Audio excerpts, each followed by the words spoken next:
Estamos aquí con los problemas de resistencias no lineales en circuitos resistivos, CD. Nos habíamos quedado en ver la estabilización de tensión.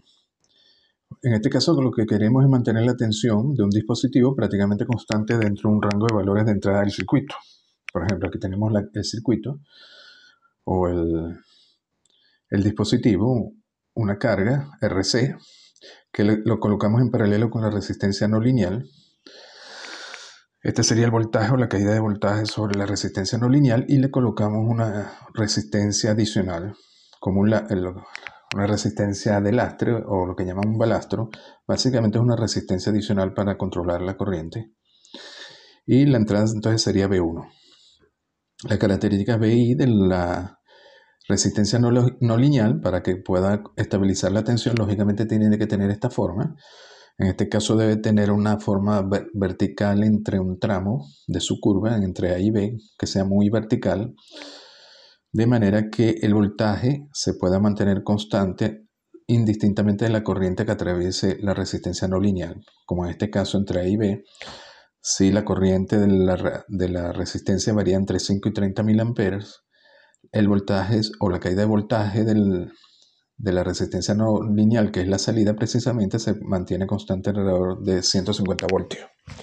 Y así logramos la regulación de voltaje o la estabilización de tensión. Supongamos que RC y RB en este caso son constantes, RC 5 kiloohmios, RB 2 kiloohmios. Calculen las variaciones admisibles del voltaje B para una tensión de salida de 150 voltios. Queremos mantener esto alrededor de 150 voltios. Bueno, es evidente que tenemos que trabajar con el circuito equivalente que ve la resistencia no lineal, que es básicamente B sub 1 RB, y en paralelo aquí con RN RC. Lo primero que hacemos es calculamos el circuito equivalente, el voltaje del circuito abierto y la resistencia equivalente vista entre dos puntos. Esto simplemente, el voltaje del circuito abierto es un divisor de voltaje, lo que sería B1 por RC entre RB más RC, es decir, un divisor de voltaje igual a 0,714B1. Y la resistencia vista por acá, por la resistencia no lineal, es simplemente esto se hace corto, RB en paralelo con RC, 1429 ohmios. Bueno, de nuevo tenemos el caso de la curva no lineal. ¿Y cómo va a ser la recta? Bueno, igual que antes, vamos a tener la resistencia equivalente, que va a ser la pendiente, nos va a dar la pendiente de la curva, que en este caso nos dice, bueno, que la tangente del ángulo de la línea de carga debe ser igual a 1429. Con eso sacamos el ángulo alfa. Y entonces con ese ángulo alfa vamos a trazar dos rectas, y esa recta, siempre que mantengamos el ángulo alfa, la intersectamos con B y luego con A. Y la proyección de la recta sobre las abscisas del voltaje nos da los dos voltajes vistos aquí, B o C. Los dos voltajes máximos. Bueno, o el mínimo y el máximo. Pero este voltaje B o C es el divisor de voltaje.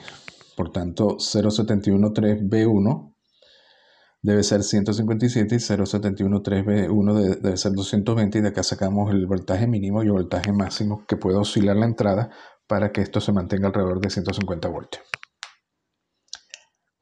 A ver, podemos ver otro caso. ¿Qué pasa si ahora dejamos fijo a RB a 2 kiloohmios y variamos RC para estabilizar el voltaje a 250 voltios? Bueno, igual que antes, ahora RC es variable. Solo vamos a tener un problema, que el VOC ahora se va a expresar en función de RC, el divisor de voltaje. Lo mismo para la tangente del ángulo o la resistencia entrada. Ahora va a quedar en función de RC. Pero ahora tenemos un problema porque la resistencia de entrada que nos daba el ángulo alfa no la podemos encontrar porque depende de RC. Y por tanto, ¿qué se hace en ese caso? Bueno, tenemos que usar ensayo y error. Si usamos el método gráfico, usamos ensayo y error. ¿Qué vamos a hacer? Vamos a variar RC. Con ese, cada vez que variamos RC, obtenemos el par VOC y resistencia de entrada. Y luego vemos que recta de estas, con este ángulo, el ángulo alfa, y con ese ángulo alfa, que recta pasa por el punto A y que recta pasa por el punto B. Y eso nos va a dar el RC que estamos buscando. Por ejemplo, si las rectas que pasarán por A y B son RC 3,3, es decir, está entre 3 y 4. Eso nos daría un voltaje de entrada de 156, que está entre 150 y 167, y una resistencia de entrada de 1245 con un ángulo de 51,3. Y el otro sería RC igual a 8, con este voltaje de entrada, la resistencia de entrada y este ángulo. Esas dos rectas pasarían por A y B. Así que con un RC de 3,3 podríamos, con RC variando entre 3,3 y 8, se mantendría el voltaje alrededor del valor buscado. A ver, otra aplicación es amplificadores de voltaje CD. Para la amplificación de voltaje CD se puede usar una resistencia no lineal controlable, que puede ser una válvula electrónica o un tipo de transistor. Por ejemplo, en este caso vamos a ver el caso de una válvula electrónica, un tubo electrónico llamado triodo. Más o menos tiene esta característica ISUA, BSUA. El circuito sería de esta forma, un circuito muy simple. Él tiene 3 terminales. Fíjense que ahora la curva que describe el triodo IB, no es una sola curva, sino es una familia de curvas, porque es una resistencia no lineal controlable. Y cada curva depende de un parámetro que es VG. Aquí VG igual a 0, estos son positivos y VG negativos. VG sería este voltaje y VG de hecho sería la entrada a amplificar. Esa entrada se coloca a través de VG y la salida se toma, la salida que produciría V sub A y una corriente I sub A. Y la salida se toma aquí en el dispositivo o en la carga, que en este caso esta caída de voltaje sería IA por RC. Entonces la salida sería VC igual IA por RC. Este voltaje que es constante es un voltaje de polarización. Eso se va a ver más adelante cuando veamos transistores o amplificadores con tubos. Es un voltaje constante.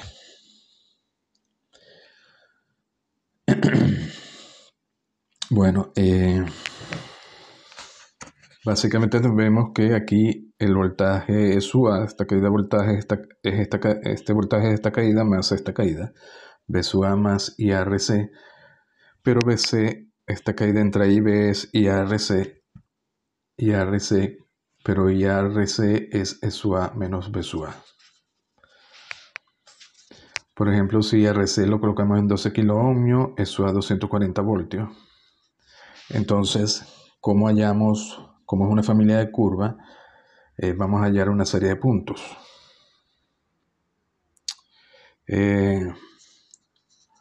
Por ejemplo, recuerden que ahora la carga vista por la resistencia no lineal, que es este triodo, se compone de esta resistencia constante y un voltaje constante. La resistencia constante era la pendiente del ángulo alfa, es decir, alfa es tangente a la menos 1 de RC. Si RC es 12.000 nos da 85,2. Si trazamos una recta entonces con el ángulo 85,2 y hacemos, eso nos va a dar una serie de puntos, esta intersección con la familia de curvas, y la intersección con el eje de las abscisas del voltaje nos debería dar los 240 voltios, porque E sub A es 240.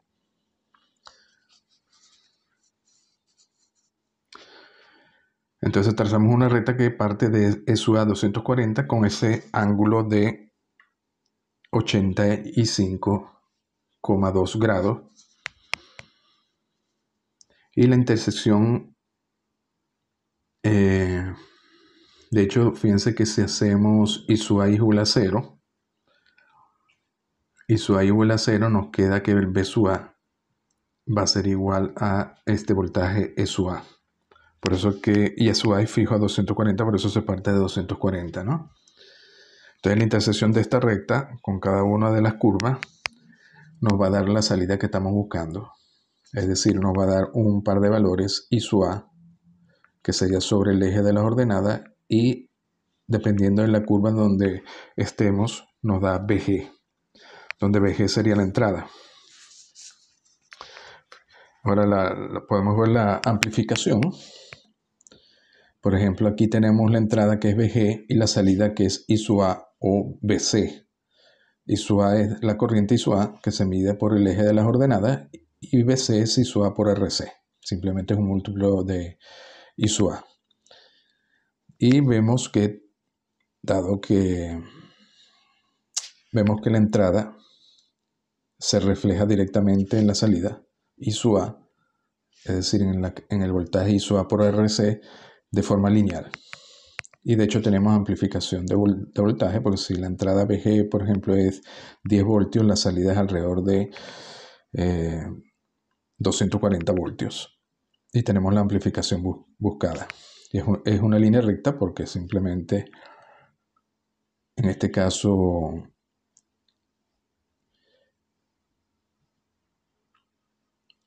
estamos trabajando sobre RC, que es un múltiplo de RA.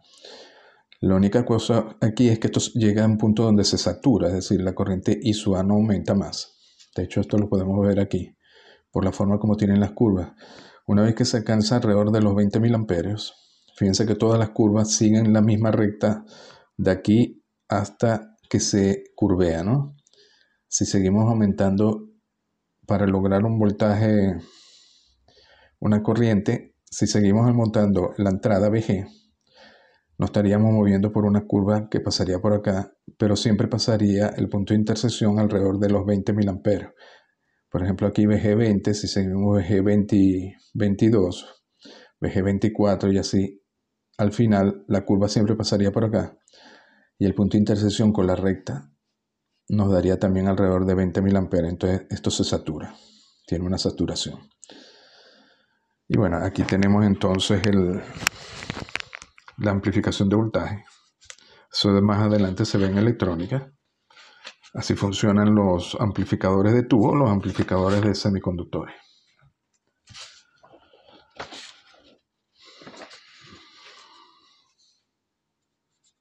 Y bueno, si tenemos otra entrada, es cuestión de verlo aquí directamente, o ir directamente a la gráfica. Si tuviéramos un voltaje VG de 8, tendríamos esta corriente, y esa corriente produciría una caída de voltaje RC I sub A. En este caso tenemos una amplificación de voltaje que es más o menos lineal durante un tramo hasta que se satura.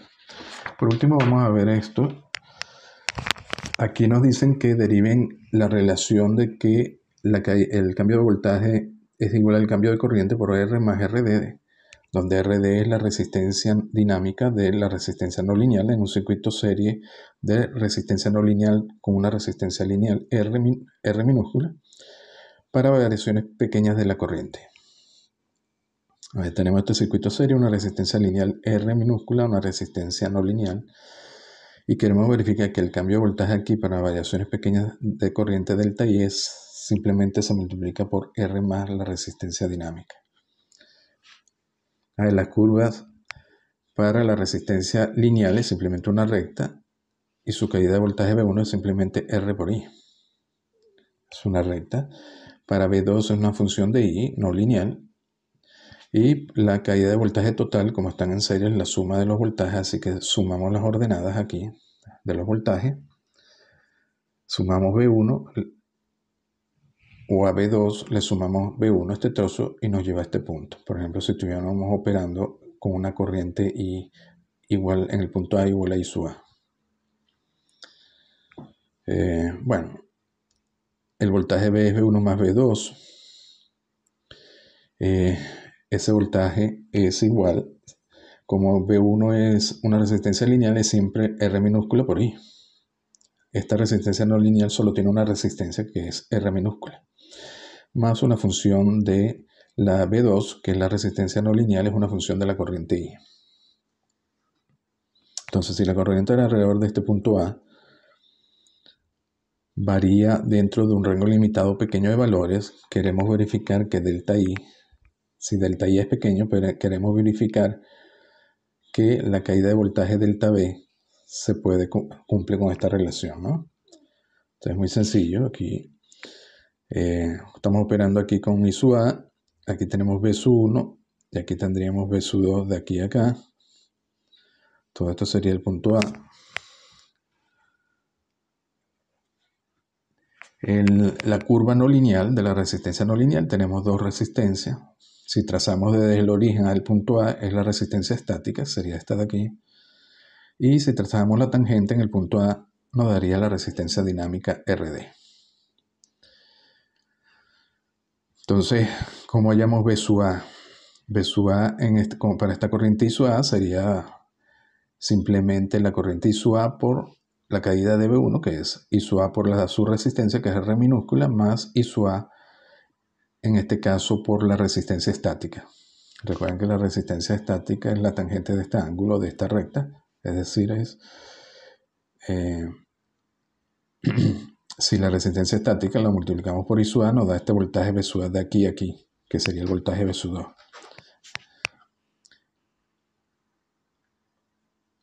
La resistencia estática, bueno, es V2 entre la corriente I sub A, donde V2 es una función de I sub A. Ahora, ¿qué pasa si consideramos un incremento de la corriente delta I, de I sub A? De este punto, delta I, nos movemos alrededor de delta I, pero una variación pequeña, y eso produce una pequeña variación aquí de voltaje.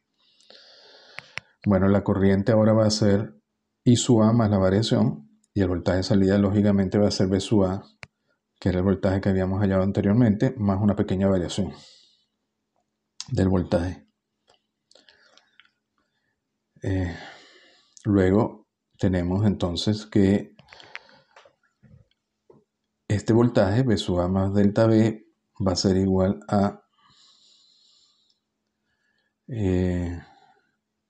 V sub A más delta V. V sub A ya lo habíamos calculado, que es este voltaje sin la variación, I sub A por R minúscula más R estática más delta V.